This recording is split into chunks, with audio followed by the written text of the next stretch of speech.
Hello and welcome back to a new video. I'm gonna do my 100 follower special today. Thank you guys so much for the support. For my 100 follower special, I'm gonna be doing a mortar guide.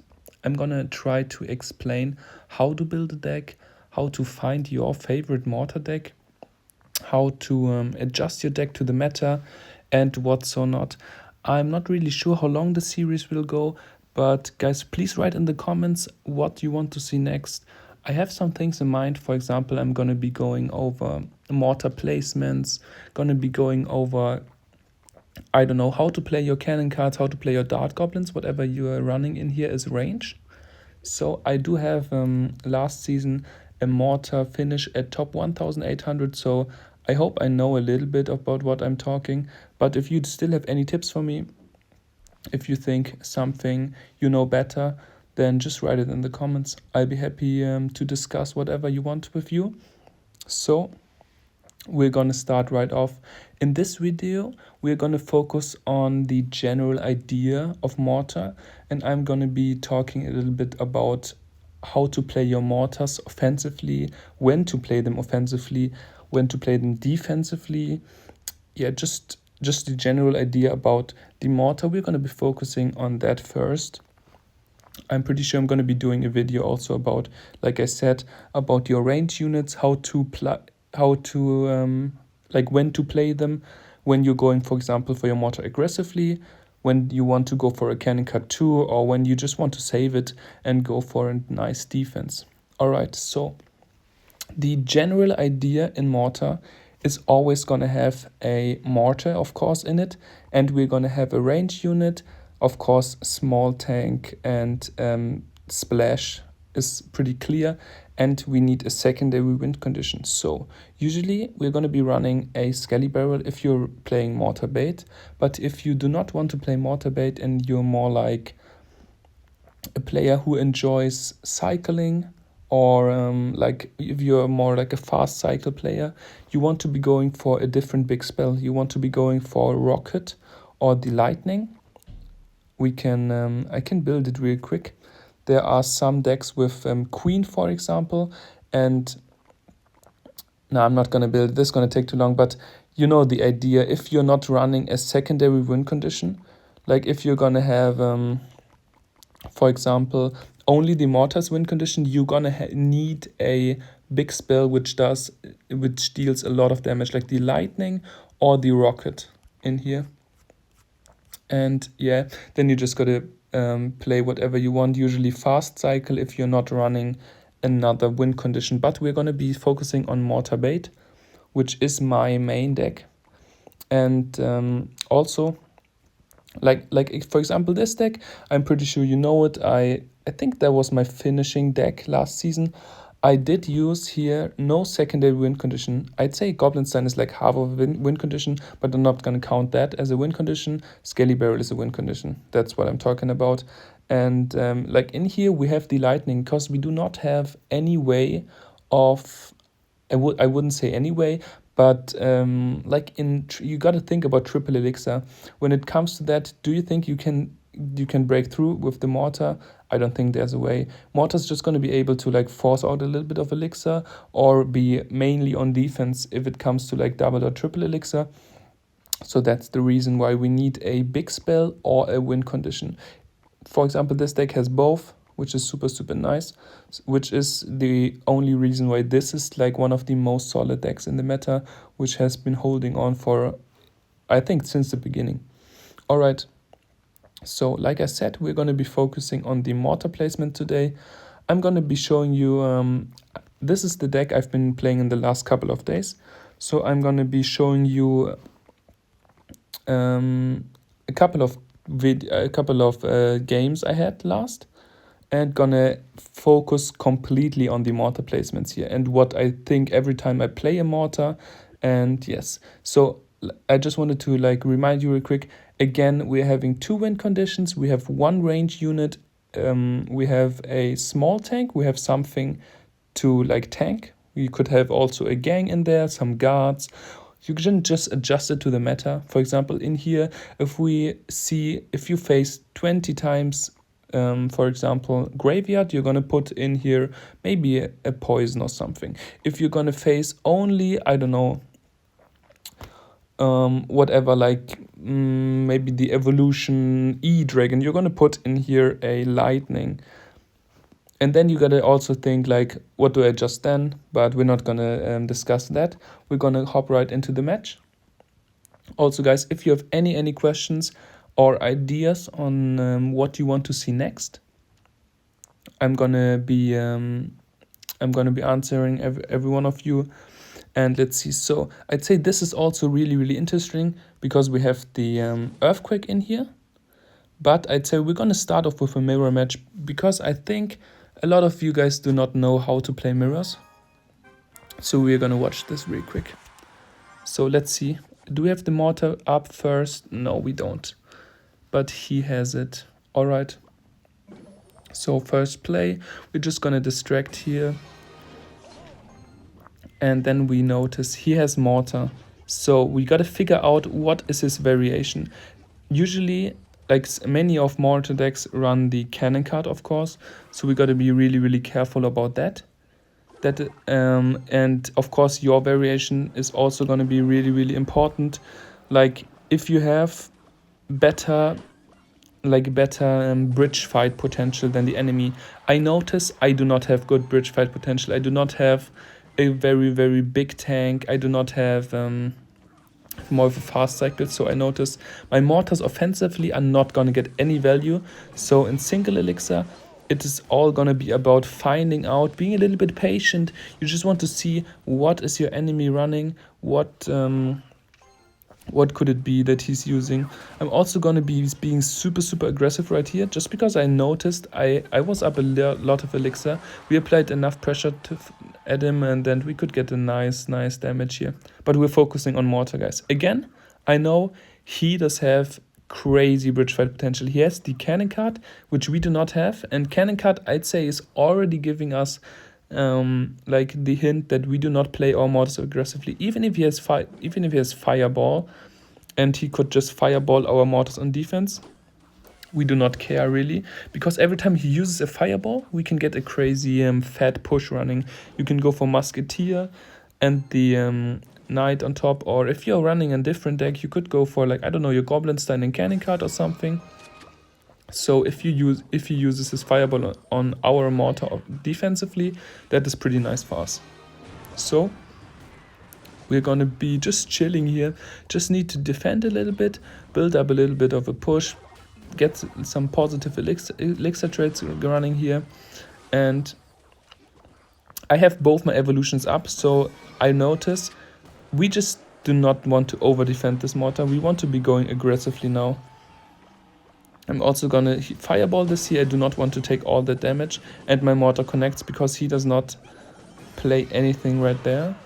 But I think he wanted to save the damage on the right side. It didn't really matter because I gave him a lot of damage on the opposite. The only option when we can go in with our mortar offensively is gonna be when we have maybe like his fireball is out of cycle and we have knight and musketeer on the bridge. Then I'd say, yeah, that's a possibility to go offensively with the mortar, and his cannon card gotta be out of cycle or something like that. But this is not gonna apply too often. Gonna be going for the knight. Could have also played it opposite, but I was thinking like opposite, there are gonna be some minions and stuff coming to my knight, and it's just gonna be taken out way quicker. Gonna be chilling here, again gonna be setting up my mortar defensively. He's gonna even let that connect, pretty weird. So gonna go for some high minions, then gonna go for my skelly barrel, and I'm not gonna fireball this just because I know this is gonna be again a little bit of, maybe should have fireballed that was a bit too much damage.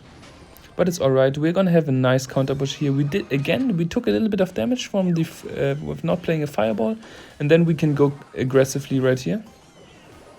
Like I said, he did not have his fireball in cycle, he did not have anything in cycle, and we're gonna get some good chip or even say damage on the tower here, because we could build up like a nice push right there. Then I realized, I think he's giving up right here. Yes, so that's gonna be it. Let's see another video, another deck. So I'm gonna be going for, do you want to see that? I was also Jesus Christ, I was also thinking you want to see some maybe beatdown. I'd say this is also really interesting because it is really annoying deck, and your placement's gotta be good. Oh, this is a different deck, yeah. But to be honest, it all applies to everything. So I'm just gonna continue here. We have the mortar in here too. We have the range unit. We have some distractions. We have some mini tank in here. We are playing base like hyper bait. So we are gonna have the skeleton king, which is totally plausible, of course, because we need a little bit more spam. All right. I notice his witch is out of cycle, his minions were out of cycle, so I can just go easily with a Skelly Barrel opposite. And because he cannot like stop the Skelly Barrel and get a crazy counter push, for example, if he has the witch here, he can just go for it off. I'm just noticing, guys, I'm focusing on mortar, guys. This video is about mortar. I'm so sorry already.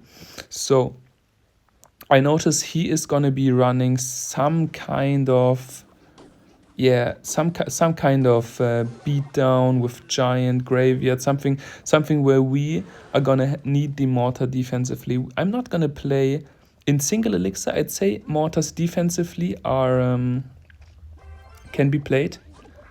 Oh, I forgot, guys. The most important thing, you gotta think every time you play a mortar, you gotta think, can I defend the other side? Can I completely keep my tower intact so it is not able to be kind of like from a big spell or something, can be killed? So every time you play a mortar, you want to think that. And because you never want to get in a 1-1 situation like tower trade, because the biggest advantage of mortar is going to be like being able to like apply dual lane pressure with Skelly Barrels, with mortar opposite, like this, right? For example, he does have to defend the right side. I can still go for something on the left. Really great situation right here. He used his bowler, which is like one of the best cards for him. My Dart Goblin getting crazy value here, super important to notice. Gonna get us in a really great spot. Even gonna pop the ability here and the witch dies. I'm not even sure why he's not placing anything. Yeah, we're gonna get crazy damage on the right side. Yeah.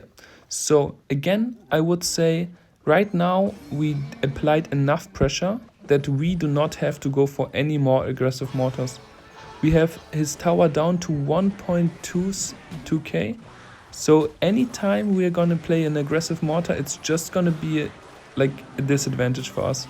Like we're not gonna get anything positive out of that. He's gonna be able to cycle in double elixir. He's gonna be able to cycle back super quickly to any card like for against our mortar, like his bowler in this deck or his witch, like his good counters against the mortar. He's gonna be able to cycle back to that. Should have vines right there, would have been a really great vines. But I went opposite, which is also fine. I'd say he has to use his evolution snowball right here. So that's also the reason when you think about it, like if you want to focus on like if you place your evolution mortar, your mortar offensively, like that he cannot take your other tower. That's the reason why everybody is going for aggressive mortars in single elixir, because you gotta think he will not be able to take my tower in single elixir when I go opposite offensively. If he like completely ignores it, even then he's not going to be able to take it, because it's going to be so much less elixir than like in the, like for example in triple and double elixir. So it's going to be super important. In single elixir you can go aggressively, but in double and triple you got to be super careful about every single mortar you play, because of course you can get punished so easily. It is going to be deathmatch, like one tower falls, you're going to lose. And that's the only reason why we're going aggressive in single elixir with the mortars. And then you gotta be going defensively mostly. You want to be going like getting nice damage in single elixir, and then starting to chip them down with like skelly barrels or the like a big spell like a fireball, for example. Of course, if you're not getting any damage in single elixir, it's not gonna be over, but it's gonna be a little bit more difficult, and you still have to defend and then try maybe like a nice counter push if you get the opportunity.